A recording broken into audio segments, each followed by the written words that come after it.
Please go up to the sergeant's desk and fill out a testimony slip. At this time and going forward, no one is to approach the dais. I repeat, no one is to approach the dais. Thank you for your cooperation. Chair, we are ready to begin. Okay. Good afternoon. I'm Councilmember Carmen De La Rosa, Chair of the Civil Service and Labor Committee. Thank you for joining us for today's hearing and vote on resolutions supporting the striking members of the Writers Guild of America, known as the WGA, and the Screen Actors Guild, American Federation of Television and Radio Artists, known as SAG-AFTRA.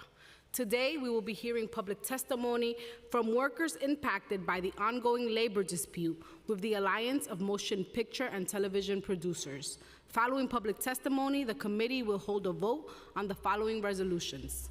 Pre-considered resolutions sponsored by Councilmember Farias and myself, expressing unwavering support for striking SAG-AFTRA members in their pursuit for a fair and just contract.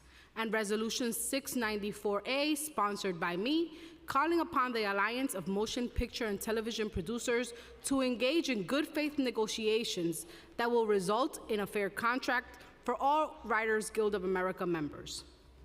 On July 13th, after weeks of talks, SAG-AFTRA and the AMPTP reached an impasse, and actors joined writers on the picket lines for the first time in 63 years. There has been a transformation in the entertainment industry, from the proliferation of streaming platforms to the explosive use of artificial intelligence. Both actors and writers are fighting to ensure these developments do not erode their livelihoods. The actors and writers have similar demands. Both unions are fighting to ensure their members can earn living wages by raising minimum pay rates and increasing residual payments for streaming service programming. In 2021, SAG-AFTRA actors made a median salary income of $46,960, which is far below the median U.S. income of $70,784. This declining pay is in stark contrast to the overall industry profits, which reported an increase from $5 billion to $30 billion between 2000 and 2021. Both SAG-AFTRA and WGA also want aggressive guardrails around the use of artificial intelligence to preserve their likeness and their writing. However, in negotiations with SAG-AFTRA, the studios have refused to create guidelines around acceptable uses of artificial intelligence. We are here today not just to plead for a fair and just contract to defend the livelihoods of SAG-AFTRA and WGA members, but also to protect New York City's economy. A prolonged production shutdown threatens to cost New York City tens of thousands of jobs this fall. The entertainment industry employed 101,000 people in New York City last year. About half of those were jobs directly in production and would be immediately impacted by a work stoppage. Moreover, the indirect effects will spread throughout the economy as transportation and catering businesses that provide services to studios on location shoots will experience losses too. The number of film jobs in the city declined by 2,000 from June to May, and the number of projects in production in June fell to 184 from 254 in the same month last year. I fear many more jobs will be lost in the coming months if no agreement is reached. Fair and just contracts will safeguard the rights of SAG-AFTRA and WGA members by guaranteeing appropriate compensation and a stable work environment. These members need and deserve a fair contract. The success of New York City's entertainment industry depends on it. I'd like to thank the committee staff for their hard work in preparing for this hearing, policy analyst Elizabeth Arts and Rie Oguasawara, as well as my chief of staff, James Burke, Legislative Director Kiana Diaz, and Communications Director Freynet Familia. Now we will turn it over to our counsel, who will administer the oath to the first. Oh, no oath, because no admin. We'll turn it over to our committee counsel, who knows what to do next. Oh my gosh.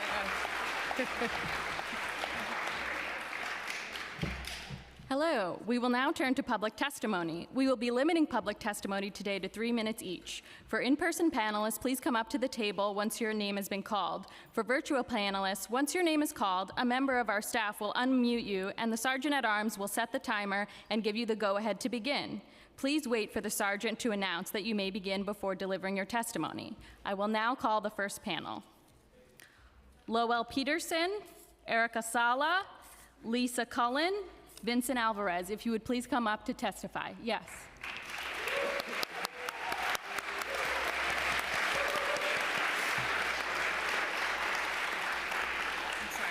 It's okay.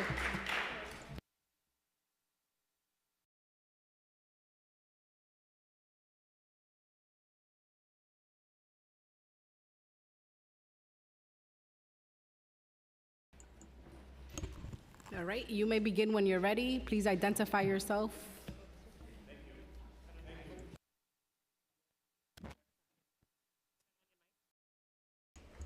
All right, I was waiting for the Sergeant-at-Arms. I'm Lowell Peterson, Executive Director, Writers Guild of America East. I speak in strong support of Resolution 694A. Thank you, committee members, for listening to us at this hearing, and thank you, Chair De La Rosa, for sponsoring this really important resolution. The Writers Guild of America East represents thousands of New York City residents who craft stories for television, for the movies, and for streaming services like Netflix and Amazon. Together with our sister union in the West, the Writers Guild of America West, we're trying to negotiate a new contract with the AMPTP you described. The AMPTP, by the way, does include, in addition to the networks and streamers and movie studios, big tech companies like Amazon and Apple. We formulated our bargaining proposals after extensive conversations with our members. This is truly a bottom-up fight.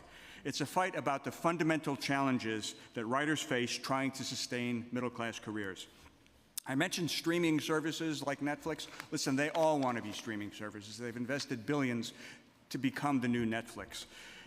The way that the streaming model works, as you mentioned, has transformed the way our members work as commissioned and produced and distributed and paid. And it has not been good for middle-class writers.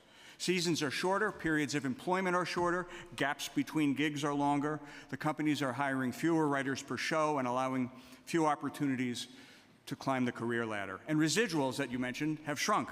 For comedy variety writers who write the great late-night shows we like, things are even more challenging. There are no provisions in our contract for those shows when they're made directly for streaming, and that is the future. The net result is that it's become increasingly difficult for writers to build and sustain basic middle-class careers. And add to this another existential threat you mentioned, artificial intelligence. Generative AI writes things. We are the Writers Guild. We are very concerned that without meaningful guardrails that we negotiate with the AMPTP, these generative AI systems could harm our members creatively and economically. There is nothing in our proposals that is unrealistic or impossible. If we won everything we proposed, it would amount to less than 2% of the company's profits. It would amount to a tiny slice of the company's gross revenues. The AMPTP told us that unless we withdrew our core proposals, the proposals that address this threat to stable middle-class careers, they wouldn't move on anything else. This was on May 1st, and here we are, fully 3 months later, and the companies have not changed their position one iota. We at the Writers Guild remain ready, willing, and able to negotiate about all of the issues that need to be addressed. As you mentioned, the stakes for the city of New York are high. The film and television industry is a core driver of the New York City economy. The Mayor's Office of Media Entertainment estimates hundreds of thousands of people work here in the course of years, billions of dollars in economic activity and wages. None of this would be possible without writers, or I might add, without actors. If people can't make a living writing scripts, then scripts won't get written. The company's intransigence, therefore, is a threat to the whole industry and therefore to the city's economy. We at the Writers Guild want to get the industry back to work. Resolution 694A calls on the companies to negotiate a fair deal, and that's all we want, a fair deal that addresses the needs that our members have identified themselves. We are here, we are ready to negotiate, and we deeply appreciate your support. Thank you. Thank you.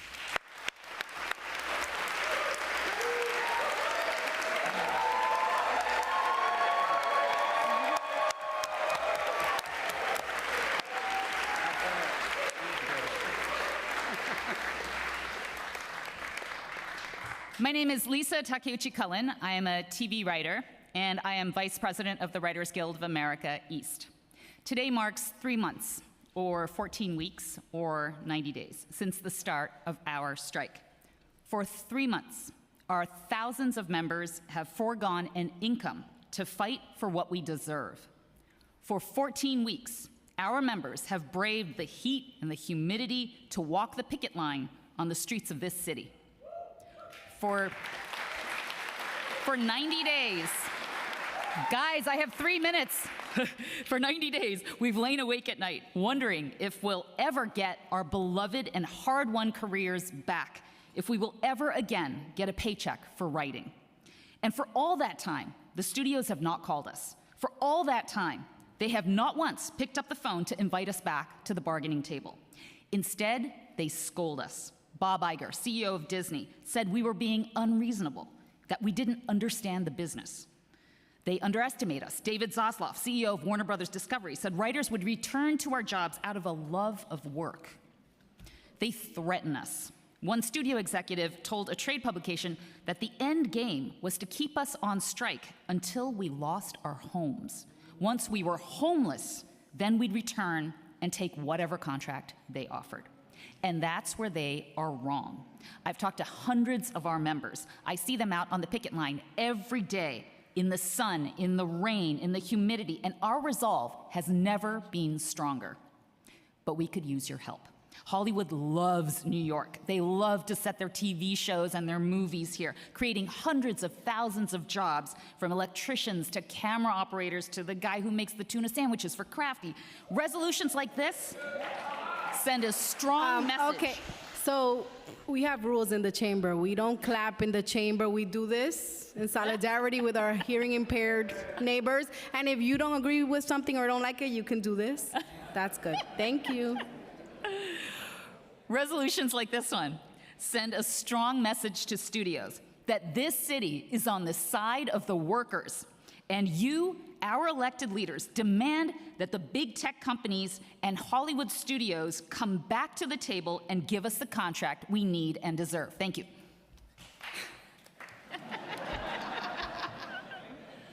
Thank you. Thank you to Councilmember De La Rosa and to this committee for having us here today and for putting forward this resolution. My name is Erica Sala. I'm a television writer. I'm a member of the council. I serve on the council for the WGA East. I'm a member of our negotiating committee, and I'm a proud New Yorker. I came to New York to be a playwright, but very quickly I realized that it was impossible to make a living only writing for the theater.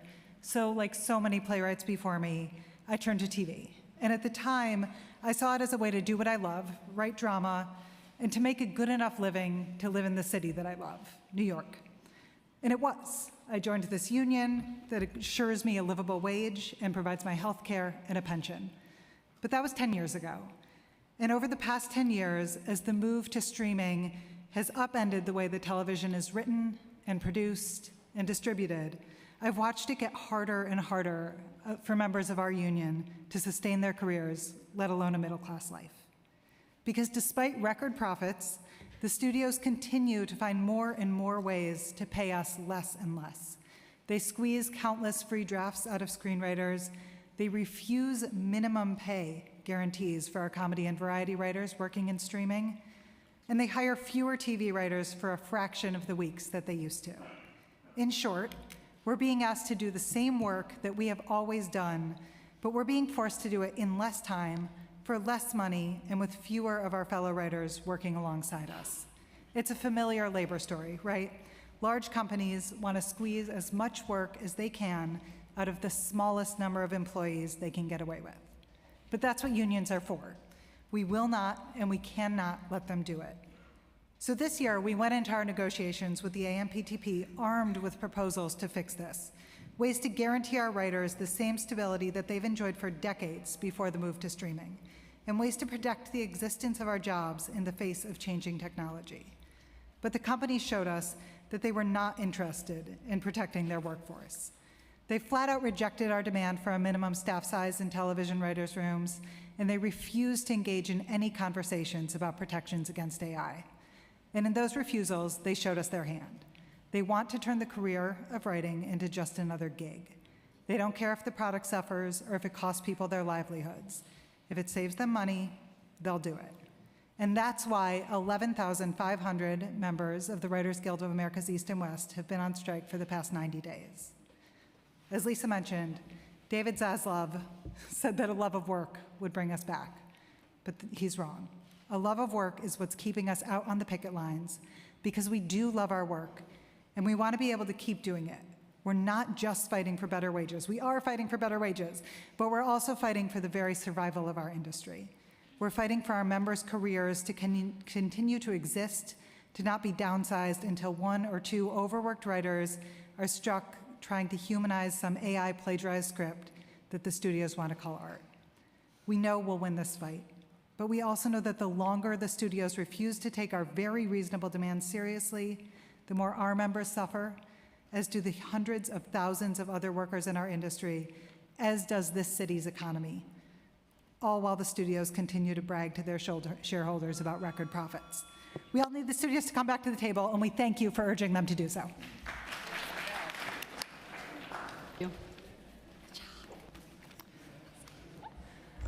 Good afternoon, Chair De La Rosa and members of the Council's Committee on Civil Service and Labor. My name is Vincent Alvarez, and I'm president of the New York City Central Labor Council, AFL-CIO, the nation's largest regional labor federation, representing more than 1 million workers from every sector of the New York City economy. I'm here to testify in support of the striking union members of the WGA and SAG-AFTRA.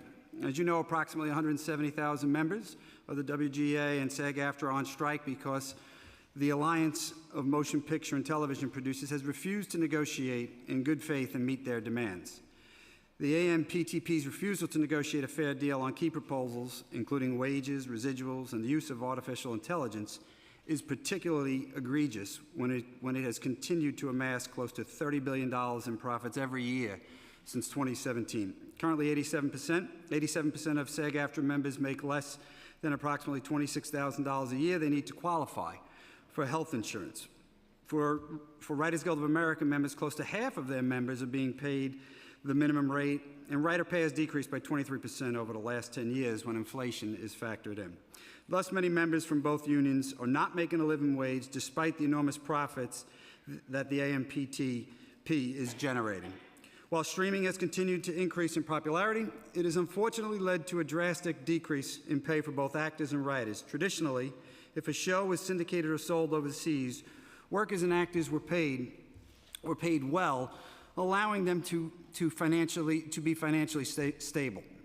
However, streaming has disrupted that compensation structure, resulting in actors and writers now being paid significantly less each time an episode of the show or movie is viewed on a streaming service. This has not only caused financial instability for both writers and actors, but it has also devalued their work.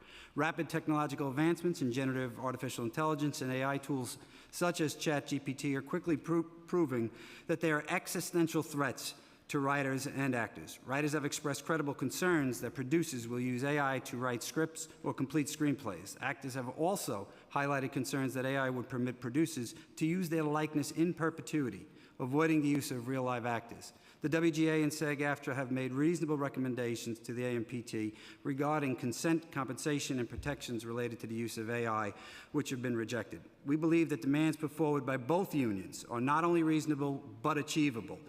We all know that writers and actors are overwhelmingly responsible for many of the shows and movies we love. The AMPTP cannot continue to ignore the needs of workers just to appease its shareholders. Workers have a right to equitable pay and safeguards from unregulated rapid technological advancements that threaten their livelihoods. I would just like to close by stating that the New York City Central Labor Council, AFL-CIO, and our 275 affiliates representing 1.3 million workers in this city welcome the opportunity to work with you in supporting the WGA and SAG-AFTRA, and we look forward to collaborating with the City Council on the most effective strategies to support our fellow union members, and thank you. Thank you so much. We have a few questions for the panel, but I want to recognize our colleagues from the committee who have joined us, Council Members Hanks, Felice, Nurse, Caban, Botcher, Joseph, Dinowitz, and Councilmember Moya on Zoom. So I have a question that I wanted to ask. So the last writer's strike was 15 years ago. How has the industry evolved in that time? Can you walk us through what that evolution looks like? I'll take a crack and then defer to my colleagues who've been working in the industry. But 15 years ago, we thought, well, what's this thing called the internet? We called it new media, and we went on strike to get terms covering work created for the internet and work reused on the internet. We called it new media. It's still called new media, but it is the dominant media right now. What has happened in the past 15 years is this thing that seemed to be potentially disruptive has completely disrupted the entire industry, and the business models have changed in the ways that we've described in our testimony. The other thing that has happened, frankly, is just an enormous concentration of power on the other side of the table. The media companies have morphed into multinational conglomerates, and big tech companies are media companies. So we have to exercise that much more leverage just to get a seat at the table and get our voices heard.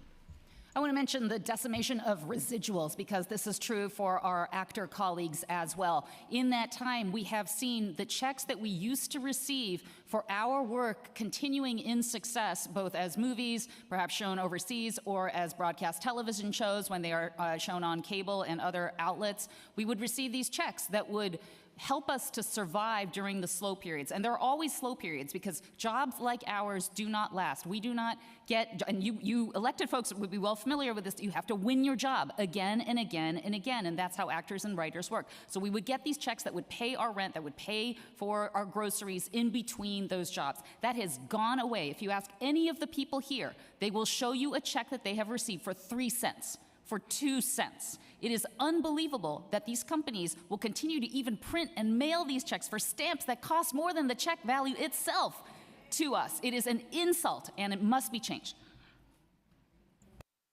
Thank you. It is an insult. I agree with that statement. So since the strike began, can you describe what steps, in your opinion, the AMPTP has taken to negotiate with WGA representatives? None. None. None. Right, complete silence. We're ready to pick up the phone right now. They have completely stonewalled us. How has the strike put an economic strain on your members? Can you describe what your members are going through in this moment? So this is 3 months, again, 14 weeks, 90 plus days. Now we are approaching 100 days next Tuesday that our members have gone without an income at all. So imagine that for yourselves. Imagine going 3 months without a single check coming in to help pay for your kids' clothing, to help pay for groceries that you put on the table, pay for any bills at all. Our members are suffering. They are out there every single day on the picket lines. We had a period where we were shutting down production, so they were out at 2 and 3 in the morning, again, without pay, without any form of compensation whatsoever. It is a tremendous hardship for all of our members. It is now a tremendous hardship for the 160,000 members of SAG-AFTRA as well. And we only wish to go back and negotiate. That's all we're asking for, is for them to come and engage with us on the proposals that they have had before them since May 1st, and have not engaged on. Can you walk us through, for the record, we've heard some of it, but can you walk us through what are WGA's key concerns with the contract that has been offered at this point by the AMPTP? Well, the most important proposals have to do with the fact that the business model has changed, so the ability to sustain a career has been undermined. So we have proposals that deal with staff size, make sure that there's enough people actually working so that they can earn a living, to make sure that the pay rates are high enough so that even with shorter seasons, you can actually earn a living, to make sure that, definitely to Lisa's point, to make sure that the residuals are sufficient in the streaming world, to make sure that the periods of employment are not so short that they are meaningless, and yes, to make sure that there are guardrails around AI. The threat of generative artificial intelligence is very real. It doesn't necessarily mean that a robot's going to write an Academy Award-winning script, but it will devalue our members' work. Now, those are the core proposals that the companies have simply refused to budge on. In fact, with respect to all the sort of career basis proposals we made, they said, we're not going to talk to you about anything anymore unless you withdraw those proposals. That's not going to happen. They have to talk about all of them. Yeah, that doesn't seem like good faith. So I do have a question for Vinny Alvarez. The prolonged production shutdown threatens to cost New York City tens of thousands of jobs this fall. The entertainment industry employed 101,000 people in New York City last year. What is the strike's economic impact on the city?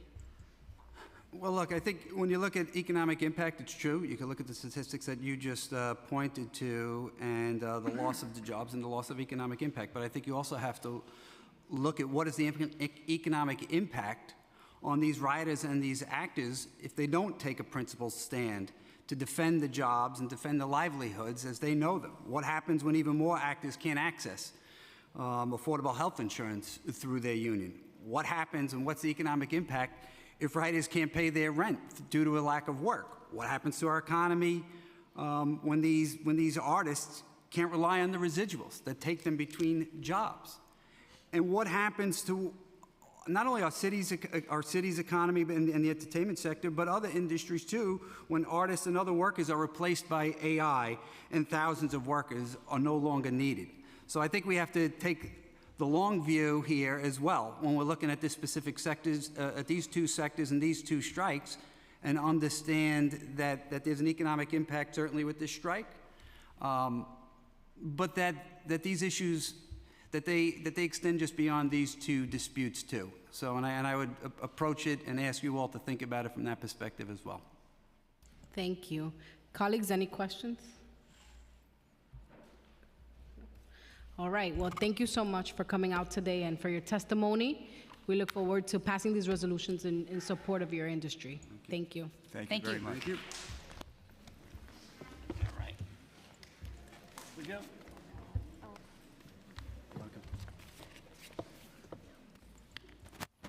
Now we're going to turn to Councilmember Farias, who is the co-sponsor of today's pre-considered resolution in support of SAG-AFTRA.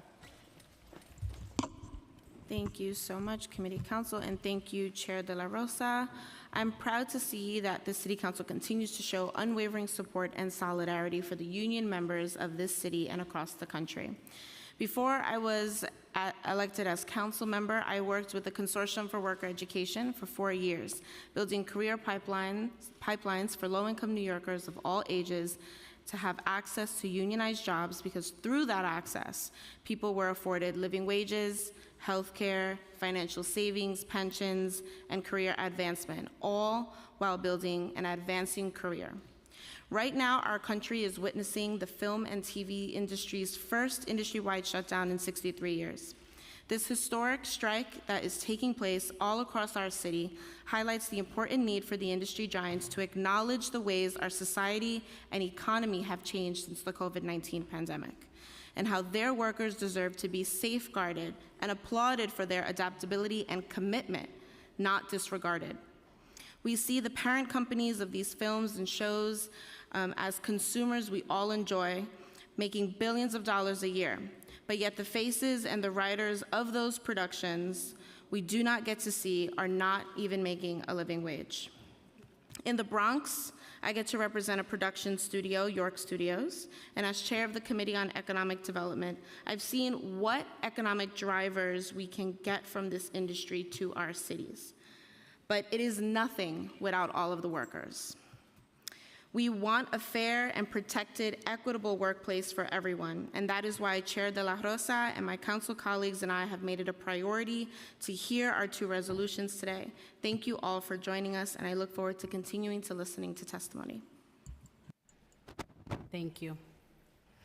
Now for the second panel, I'd like to call Rebecca Damon, Ezra Knight, and Fran Drescher to testify.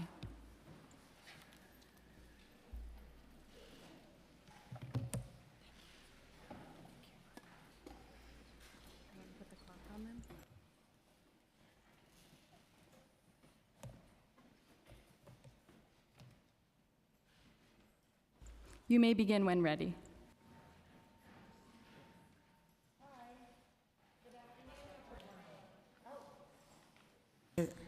Now, you'll be sorry.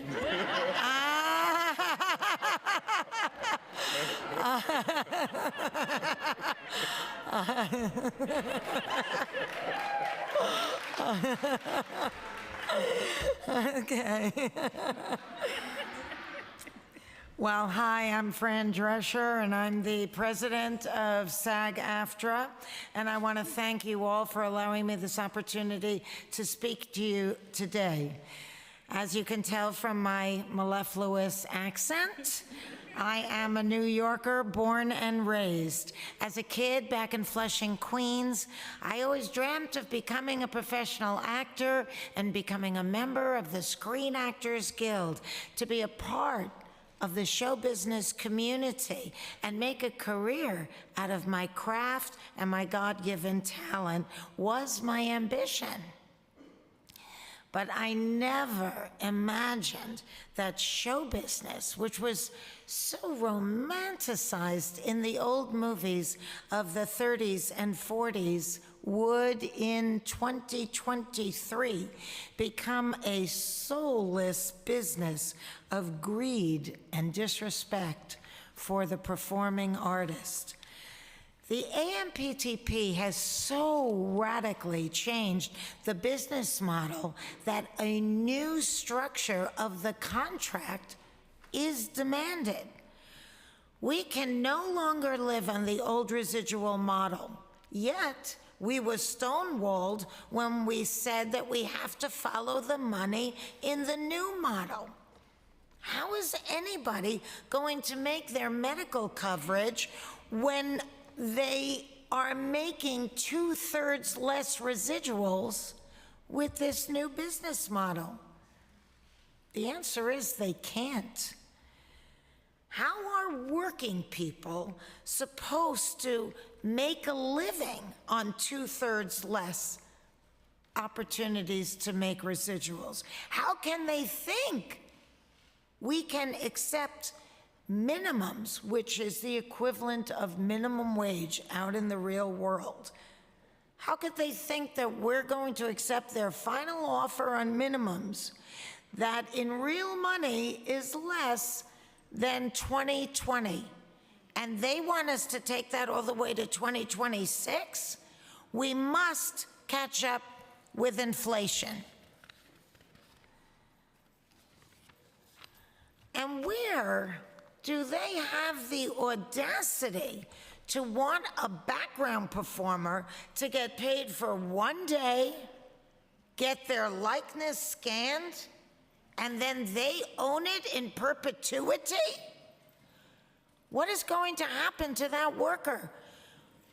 We stand on the front line of a workers' movement. This is happening all over and everywhere. I was in my neighborhood back in Los Angeles, and there was a little box floating around, rolling around, making deliveries. And I thought, that used to be a human being on a bicycle. What happened to that person? They are out of a job. We cannot allow big business greed to take away our careers, to take away our livelihoods. The buck stops here. We are at a very serious crossroads. This is a righteous fight, and they are on the wrong side of history. The AMPTP's maniacal corporate culture for greed must stop. Industry profit and doing the right thing on behalf of workers does not have to be mutually exclusive, but go hand in hand as we define the new meaning for success. Thank you. Thank you.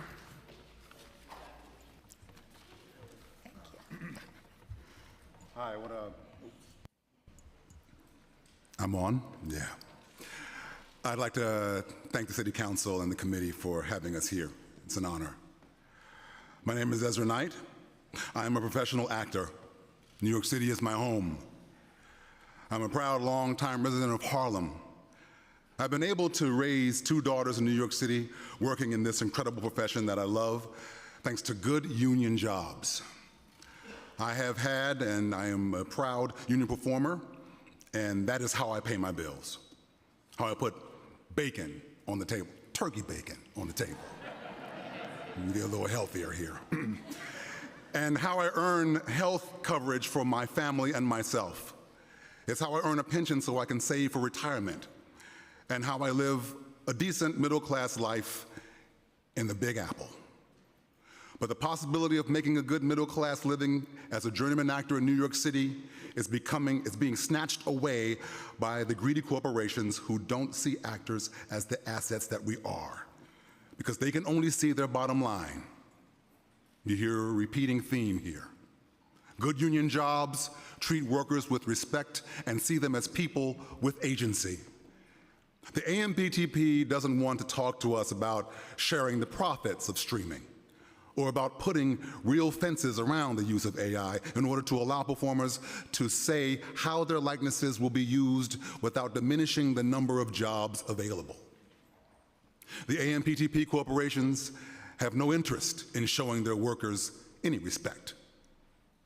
I'm here today as a member also of the SAG-AFTRA TV Theatrical Negotiating Committee who worked on this contract and these negotiations. I speak to you on behalf also of my fellow union members and alongside our siblings in the WGA.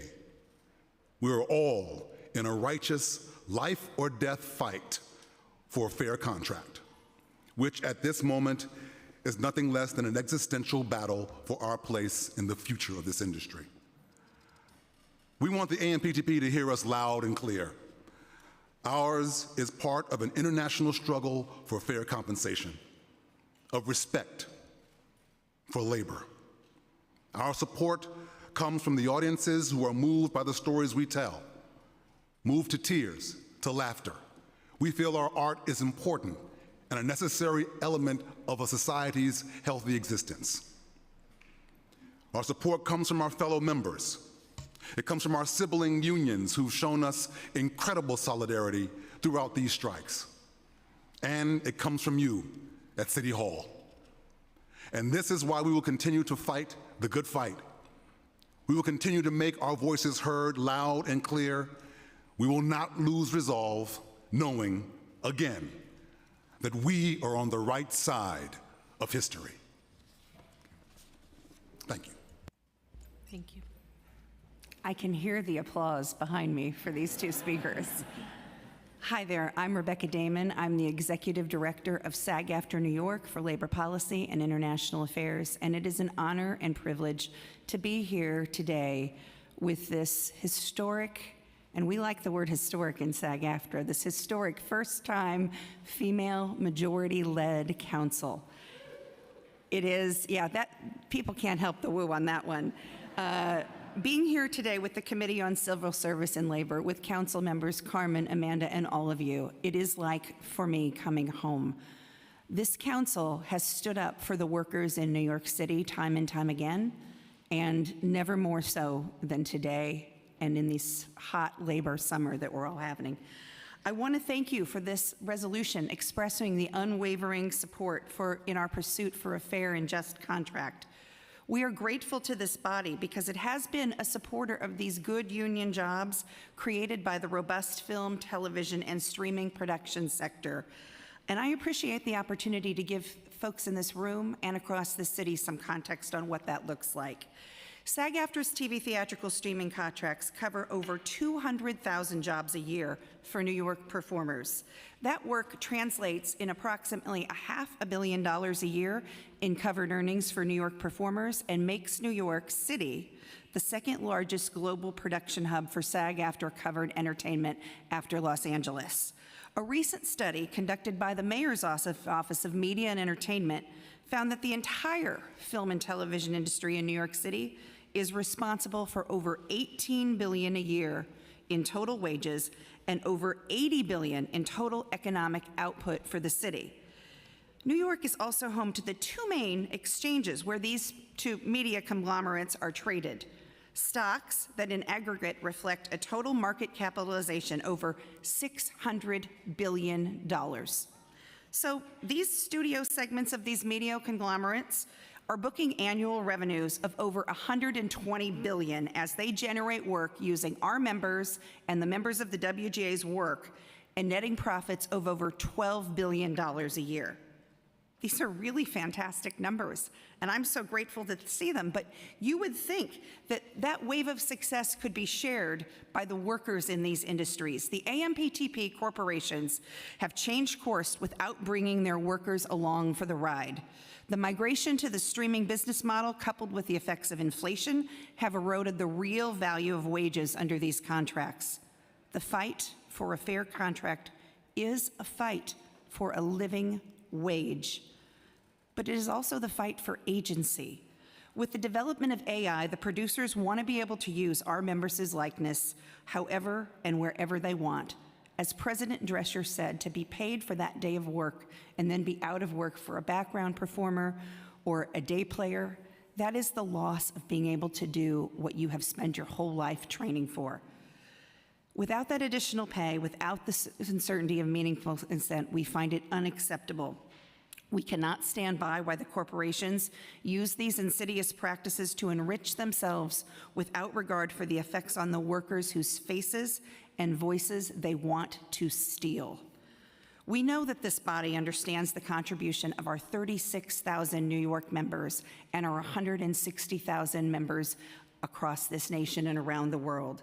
But the cultural effect on this great city and the support that you are showing for SAG-AFTRA members in this fight to get working people across that their city and their contributions matter is valued today.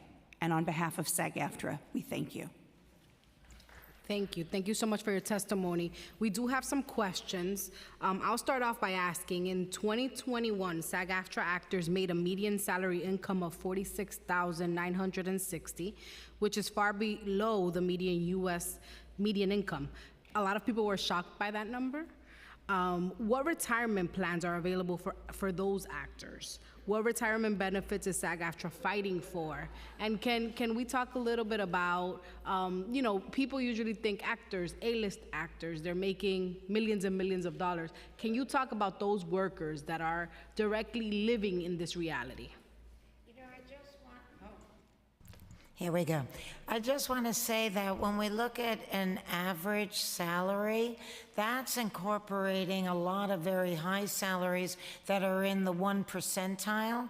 I just want to put it back into the proper perspective that 86% of our members cannot even meet the $26.5 thousand threshold that would make them eligible for their medical coverage. So 86% is not even making 26.5. So the medium is misleading because it incorporates a very small percentile of very high earning performers who actually become the engine that makes everything run. That's kind of where we're at. We're fighting for those people, that 86%. And those are the people that bring every scene we see to life.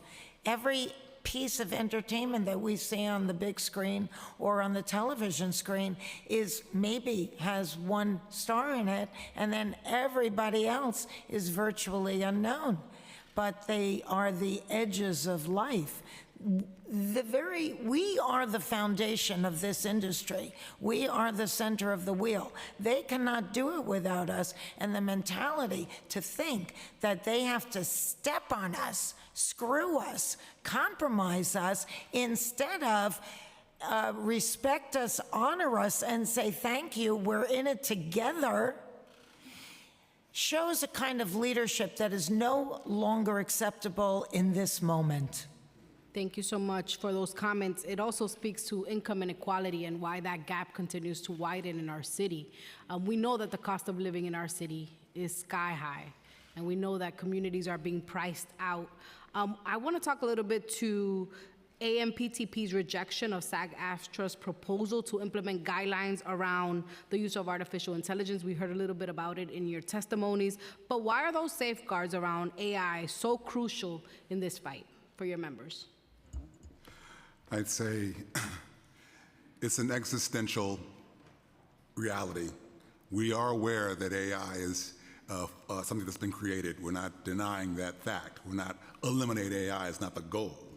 It's to acknowledge its existence, to put fences around it that are respectful for our members, to see its place and its potential in the creative space that's going to be beneficial to us as opposed to the pattern. It's the pattern that we question that's been so repetitively disadvantageous to us as performers and members. So we see it as this new bastion, and part of the questions around it, it seems to be taken as an opportunity to abuse those privileges and those and that power to the disadvantage of us. So it's something that we take very, very seriously, and I think we've all kind of spoken to it in a way, because that's the new terrain that's going to affect everyone all over the planet, but certainly in our industry, it's a very, very large harbinger of what's to come and what's to protect. I would simply add that there are two principles of compensation and consent. People should be able to control an actual meaningful consent around their voices, their images, and likenesses. Unfortunately, this industry has fought in that space. They fought us in Albany. They fought us in Sacramento. There is a prevalence of not thinking that people should have that sort of creative control, that sort of control over the destiny of their own persona. And the other key piece is compensation. And that, for us, is a key issue that must be acknowledged in this negotiation. It seems to me that there's an opportunity here, given that AI isn't going anywhere and that we have to get used to this new reality, for a framework to be developed, given that you all are back at the negotiating table again in 3 years. Can you speak to what that framework should look like? SAG-AFTRA has been involved in something called the Human Artistry Campaign, and that campaign has to do with the entertainment industry, but also deals with the music industry as well. You can look at Human Artistry, the website, to go through the principles. Those principles are very similar to the things that we're looking for in negotiations. If you look at the fact at how much technology has progressed, and SAG-AFTRA as a union has been on the forefront of addressing technology at every turn along the way, whether that's all the way back to the silent pictures when people talked about the talkies, or now. Our national board firmly understands the change in technology, but also doesn't want to put our heads in the sand around these topics. The technology is moving at a pace that what was issues at the day that they began negotiations, the technology has already evolved. So the idea that we would wait for some period of time, for some 3 years, in order to address these issues, whether that's us or the WGA, that is wholly unacceptable. Thank you. I just want to say that I feel like we're at an inflection point here. Just because there are people in Silicon Valley that has a kind of a brain that can come up with something, doesn't mean that it's necessarily good to use or incorporate in anybody's business or lives. If there's no empathy that comes along with invention, then we are barreling into a world that I personally don't want to experience. Everybody owes it to each other as human beings to think about what the consequence of something may be in the long run, to look down the line. Indigenous people look at 7 generations, but in our society, where the bottom line is the bottom line, nobody is concerned about how their invention is going to impact people, planet, and other life on this planet. We are really fast moving into an insane reality. So I do not accept that we have to accept anything. We have to start questioning everything. And if somebody comes up with something that seems like it's a good idea on the surface, if you don't dig deeper than that, then get out of my way, please.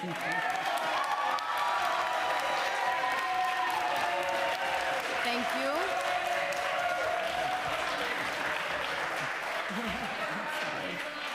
Okay, thank you. It's okay, it's okay. We allow a little rule breaking here. Okay. So we're going to pass it on to the colleagues who have some questions. Councilmember Botcher, followed by Councilmember Farias. Thank you so much for being here today. I want to give a special shout out to Rebecca Damon, who's been so communicative and just excellent through this process. And of course, you, President Knight and President Drescher. President Drescher, I represent the neighborhoods of the Village, Chelsea, and Hell's Kitchen, Midtown. Lots of actors. Them's are my peeps. Lots of actors, lots of writers, and one thing that they've been complaining to me about, especially since the pandemic started, was self-tape auditions, where an actor has to tape their own, perform a scene, tape it, send it in. Could you tell the public why those are problematic and how that's factoring into your negotiations? That is a very big part of our proposal package. There's a whole section, and we have experts as part of our negotiating committee that have spent a very long amount of time working on this and on the boots on the ground, speaking to our members about the problems that this poses. And this is something that really kind of birthed out of the COVID crisis when people weren't going into offices. But then, as per usual, it seemed like, well, if they're willing to do a self-tape audition, we won't have to get offices. We won't have to pay rent. We won't have to sit there and watch all of them. They can just send in all of their videos. And this creates a massive problem because my job is not to be a tech specialist, particularly with our older members that are not tech savvy at all. I mean, I don't want to generalize, but this is what I'm hearing, that community has a lot of complaints about that. And there is an impersonalness about trying to put something on tape when in the past we would walk into a room and we could have a conversation and it was human. We would engage another human being. That has all gone away. Also, the demands have become greater and greater. Do this, do that. Can you do it in this dialogue? Can you do it, can you do 12 pages? Can you memorize it? Can you do it in 2 different accents? And it's like, it's gone so far in the wrong direction that it has to have, again, just like with AI, barricades put around it, and there has to be a happy medium, or we want to get paid for it. Thank you. Councilmember Farias. Thank you so much. I just have a question about what do you think about the AMPTP's role should be in addressing the discrepancies between these multi-billion-dollar streaming services and the actors who help generate these profits? I'm hearing a lot of different things around how we continuously are the ones generating the profits and moving the items forward, but obviously we're not seeing it back, and that is the gist of the fight here. And I just want to hear your thoughts, if possible. Well, they're both looking at me, so I'll speak. I think that they are profit-making machines. But when the success of the CEO is completely tied in with the success that he generates on Wall Street by 400% bonuses. Some of them make $78,000 a day and are accusing us of being unrealistic in our asks. Right. Talk about tone deaf. So there is obviously money there, but there is this culture, this greed-based corporate culture to try and squeeze us out of every last nickel so that it can show as more profit in the minds of the shareholders. The whole culture is what needs to change, because we're too foundational to their business model. It's completely counterintuitive to try and screw those that are the foundation of your business model. We're not grapefruits growing in an orchard. We're people. We are artists. We make massive contributions to this industry. We have to be thought of as a partner. I'm not counting your shekels, but cut me in, for God's sakes. Yeah. I have an additional thought. I just last night, not to be too tangential here, is actually on point. I was watching Air about Michael Jordan. And the gumption of him, his family, to ask for a percentage of each sneaker sold with his name on it was unthinkable. It was unrealistic. It wasn't how the business model worked. It wasn't how the profit system conducted itself. But the ask and the bold, courageous move to ask for that and to actually get it, we're Michael Jordan. It is our name, our face, our likenesses on these products. We should get a percentage of that. One of Fran's biggest heroic asks was about the streaming sharing profit system that we should be a part of. We should have a piece of the successful streaming content that airs, and we should have a part of that cut, because it's there to be had. Revenue sharing. Revenue sharing. Of subscription. Yeah. Well, I appreciate your responses. I do think like this is just so reminiscent of every single union fight that we have. It's capitalism at its finest. You have someone that doesn't want to really break down their shares and wants to keep having more shares. So I appreciate all of you being with us and testifying today. Yeah, there's such a thing as conscious capitalism, and that's what capitalism has to mature into.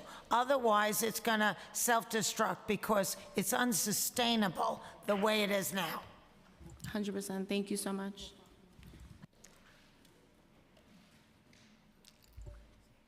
Thank you very much to this panel. Thank you. Are we excused? Yes. Okay.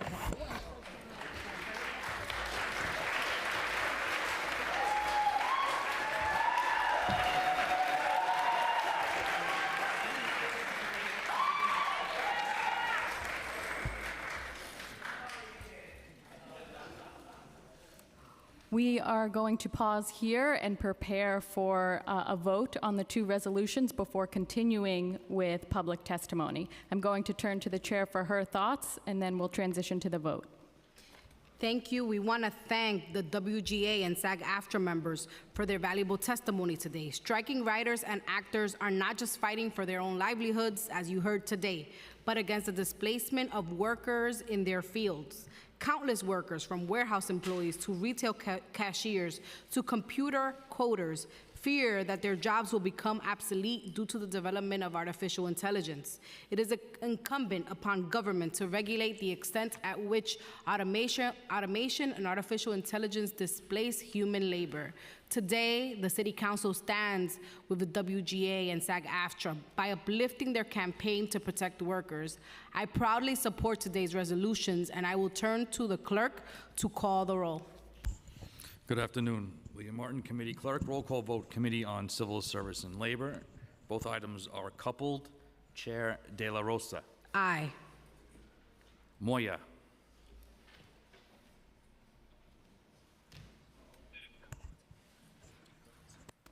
Councilmember Moya.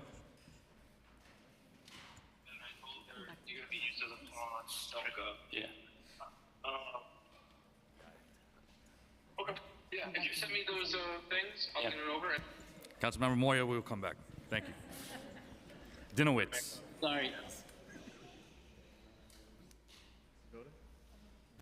Councilmember Moya voted. All right. One more time. Councilmember Moya. Sorry, I couldn't unmute. I vote aye. Thank you, sir. Dinowitz. Aye. Feliz. Probably vote yes, and for everyone who has joined today, I want to thank you all for fighting for what's right. Thank you. Botcher. Aye. Caban. Aye. Hanks. I vote aye. Joseph. I vote aye. Nurse.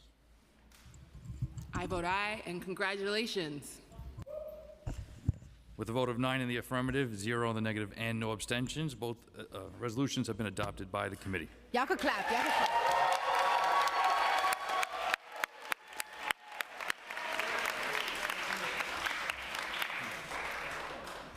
All right, we'll continue with public testimony. We're going to continue with public testimony. I'd like to call on Louis Edward Thompson, Raul Rompier, and Layla Johnson, and Sade Bass to come up and testify.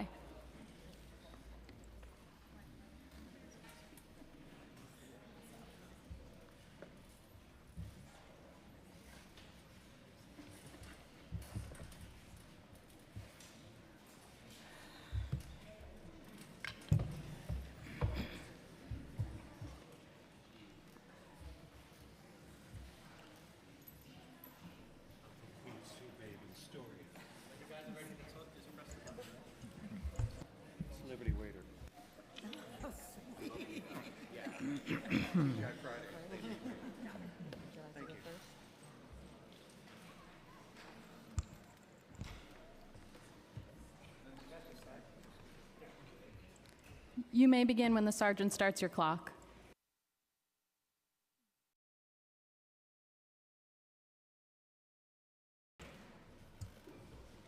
Identify yourself. And my name is Rao Rampilla.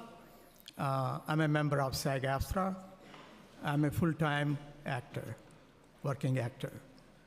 I used to be an international lawyer with 5 law degrees, worked for the United Nations Legal Office. After 9/11, I became an accidental actor.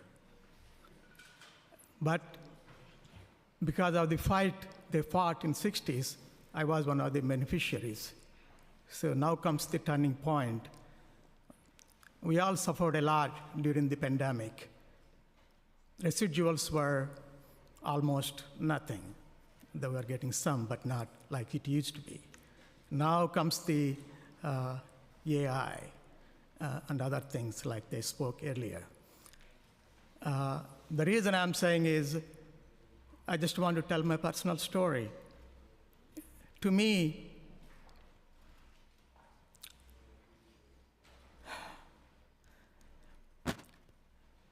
arts and civilization is the superstructure. Economy is the base. In a way, artists, writers, actors, in this capitalist society, we are the vanguard. And we are giving a warning to the other people where it might go. Today, it is us. Tomorrow, it will be every one of you. What if they scan a council member, decide what the council member may think, and decide on what if, I mean, I used to, I live near United Nations. I used to work 9 to 5. I used to have good insurance, health insurance. Now, you don't qualify for Medicaid, and you don't get SAG insurance. Where are you? We are not beggars. Artists are not beggars. We didn't come here today to beg anyone. We came here to demand.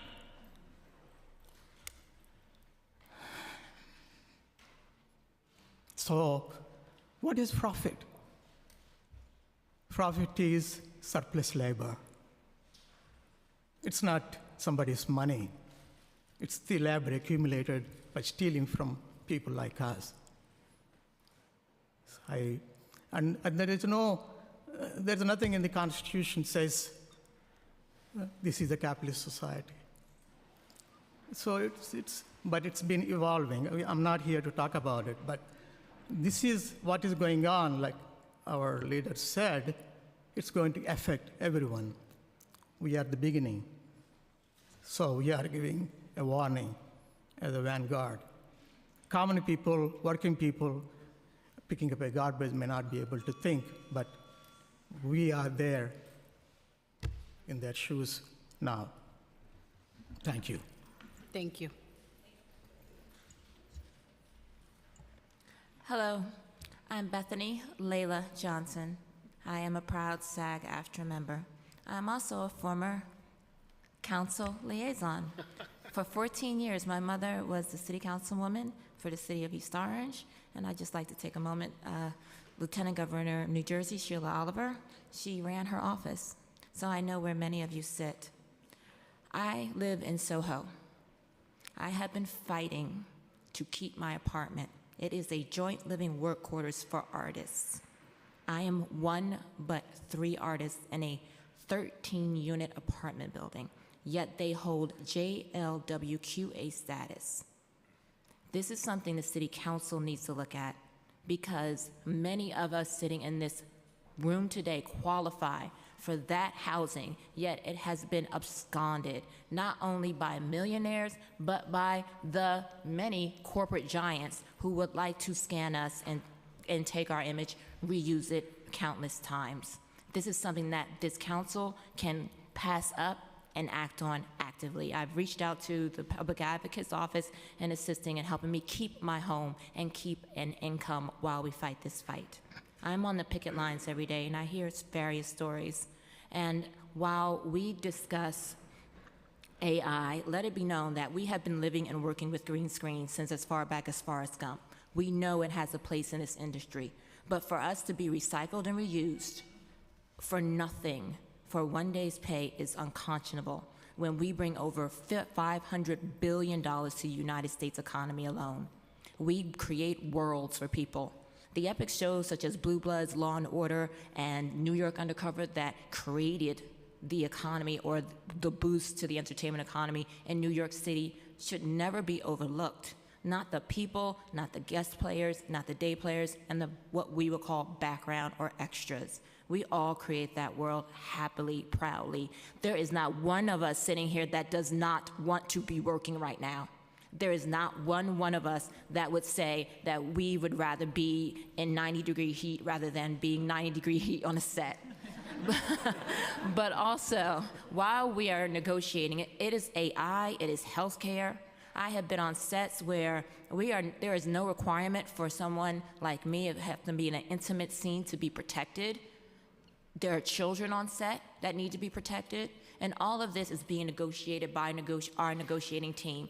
But I feel the messaging about AI is being pushed forward rather than healthcare, access to food, access to chairs, access to the minimal working conditions that the companies or the studios, production companies feel themselves absolved from actually, providing to us, including a livable wage. Remember, 86%, and I am one of them, live below the poverty line. Thank you. Thank you. Here we go. Thank you for having us here. My name is Louis Edward Thompson, and also people have nicknamed me the celebrity waiter. I used to be a waiter at TGI Fridays. As a matter of fact, straight up the block from Rockefeller Center, 14 years. It's amazing because one day we were in a bus stand and my fellow coworkers were talking to me and they said, "We've seen a lot of stuff, man. You're a celebrity." And I go, "No, I'm not. Guys, I'm doing background work. I'm trying to make things happen." They go, "Louis, you're a celebrity." It took them a couple of minutes to convince me I'm a celebrity. And as they nickname me the celebrity waiter, I speak to you as a celebrity, and I speak to all those studio executives. I've met people like that. I went to school with them. I went to college, grammar school, high school. I hung with them. I got stoned with them. I got drunk with them. But in all that time, I was always listening because that's what my 2 black parents taught all 7 of their black children. Listen and learn. My skin does not make me up. I do. But my skin is important, just like white people, just like brown people, just like Asian, Native American Indian. We're all in this together. I'm surprised at the greed of the corporate people right now. They should be spreading the wealth a lot more. Why?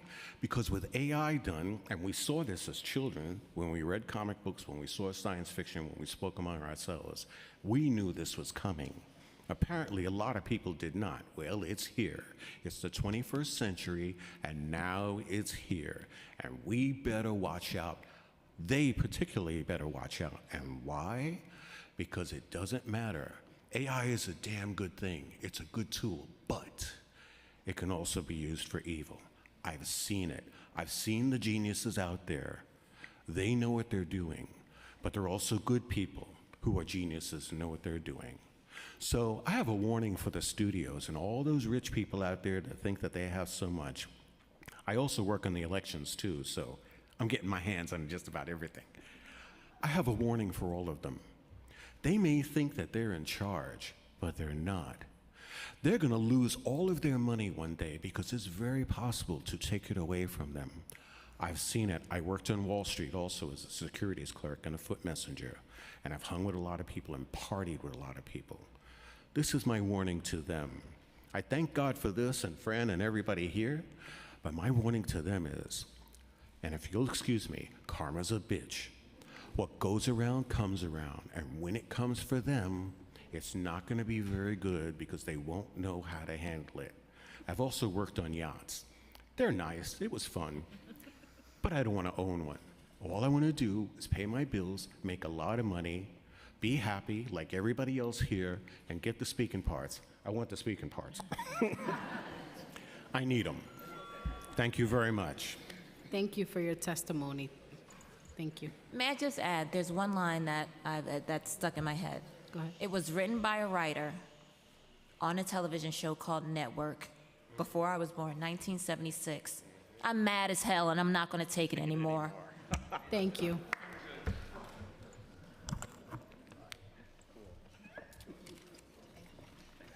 Our last panel will be Jackie Roth, Rocky Bonfield, Jenna Cray.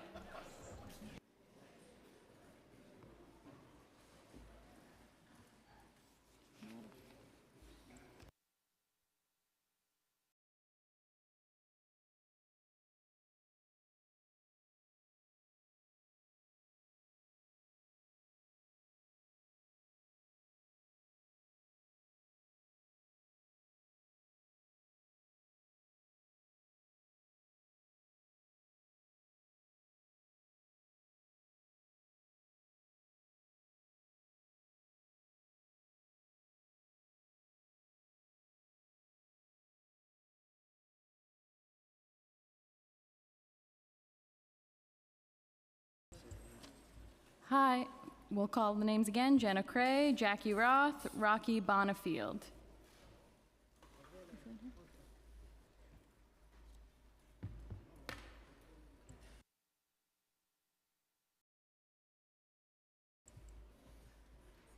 Please identify yourself and begin when ready. Hi, my name is Rocky Bonfield, and I'm so nervous to be up here and to be speaking. I felt compelled to speak just because my SAG-AFTRA card says that I've been a member since 1974. And I've been a performer before that, since I was 4 years old. And at that time, I don't believe there were child labor laws. And if there were, my family didn't, abide by them. So I didn't see any income from when I worked. And honestly, the entertainment industry is the one good thing that was in my childhood. And I have never left the entertainment industry. I've worked behind the scenes. I've worked as a dancer.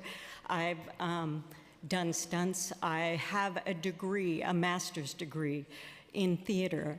I've done theater. I've done every aspect of this in this entertainment industry.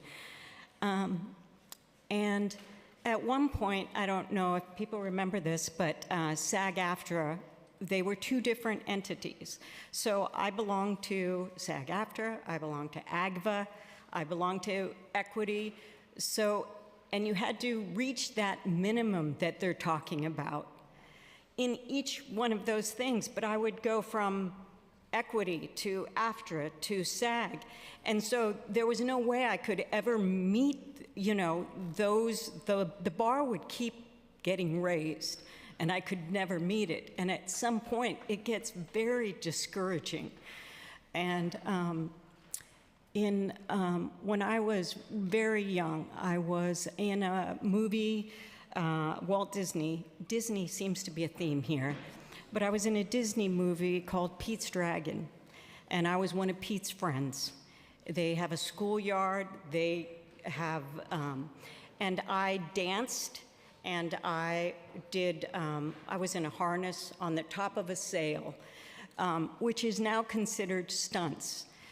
But what's happened through the years is that children at that age doing that film, I haven't received a dime of residual. Do you know how much money that film has made? Not a dime. And that's just one of the examples, but also as an actor, we're being asked to do stunts. We're being asked to, as not even as an actor, as a background performer, we're asked to do things that are impossible.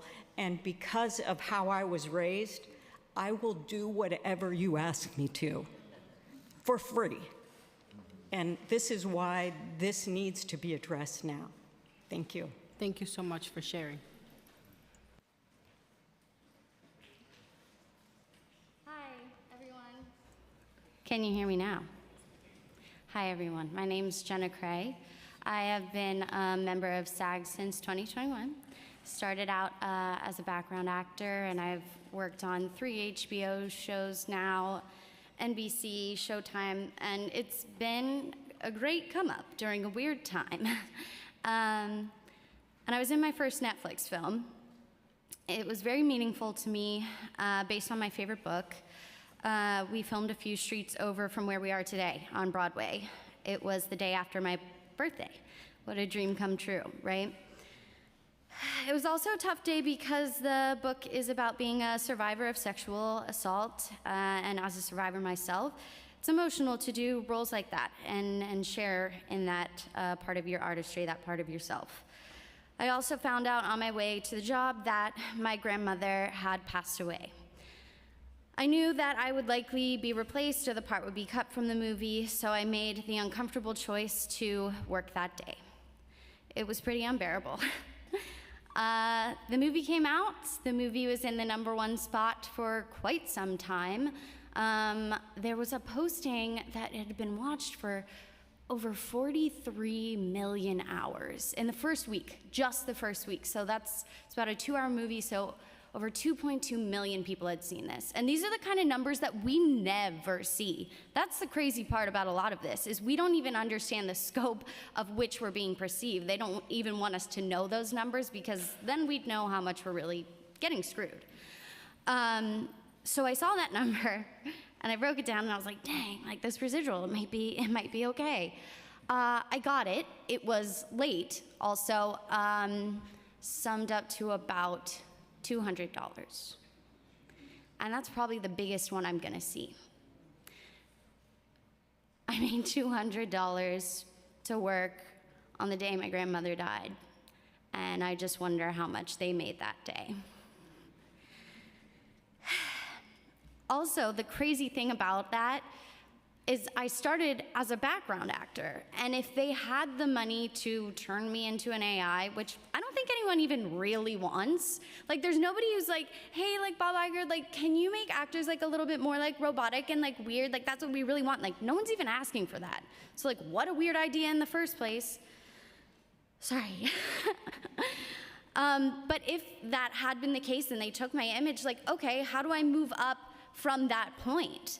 How do I go from co-star to guest star? Do you own me forever, and then you can just do whatever you want with me, and then me as a real person never gets to move up and make choices? It eliminates the ability to move up in this industry, and that's another reason it's really important. Thank you for taking the time to listen today. I appreciate it, and I appreciate all of you. I'm so proud of all of you. Thank you so much for your testimony. One more time, I'm just going to call Jackie Roth, see if she's in the room and available to testify.